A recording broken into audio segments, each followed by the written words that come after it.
নমস্কার বন্ধুরা, যদি আপনারা এর আগের ভিডিও দেখে থাকেন তাহলে আপনারা জানেন আমার কাছে লজিক্যাল ডিসক্রিপেন্সির জন্য নির্বাচনের কমিশনের তরফ থেকে হিয়ারিং নোটিশ পাঠানো হয়েছিল।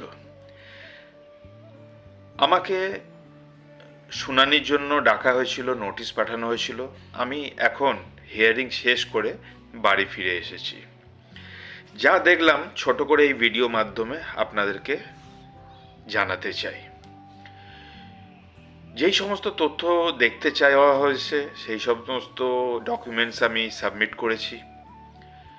বেশ বড় লাইন পড়েছিল, যা হোক সব কিছু নির্বিঘ্নে কেটেছে, সব কিছু আমি ডকুমেন্ট সাবমিট করেছি।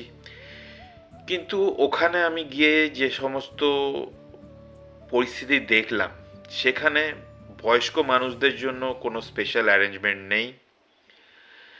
লাইনে দাঁড়ানোর জন্য পাবলিকের মধ্যে মারপিট লেগে যাচ্ছে, ঝগড়াঝাটি লেগে যাচ্ছে, মানুষ ভয়ে আছে।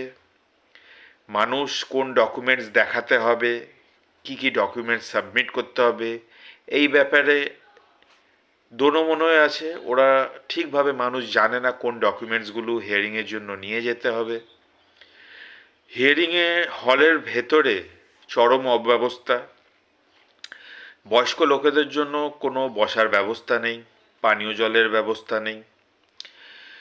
এমনকি আমি দেখলাম ডায়ালিসিস চলছে এমনি পেশেন্টকেও নিয়ে যাওয়া হয়েছে হিয়ারিংয়ের জন্য, যেখান থেকে নির্বাচন কমিশন স্ট্রিক্টলি বলেছেন যে অসুস্থ মানুষ যারা খুবই অসুস্থ তাদের বাড়িতে গিয়ে হিয়ারিং করা হবে।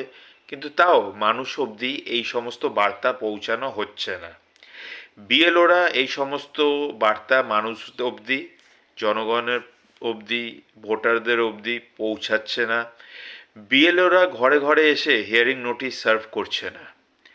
বিএলওর কাছে গিয়ে, বিএলওর বাড়িতে গিয়ে নোটিশ নিয়ে আসতে হচ্ছে।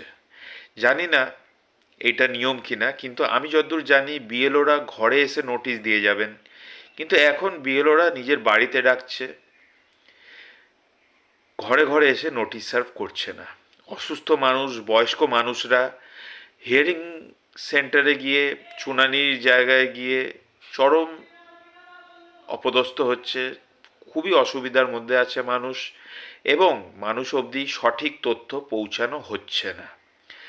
তাই আমার মনে হয় নির্বাচন কমিশনের এই ব্যাপারে একটু ভাবা উচিত, আর কোন তথ্যগুলো, কোন ডকুমেন্টসগুলো দেখাতে হবে জানানো উচিত।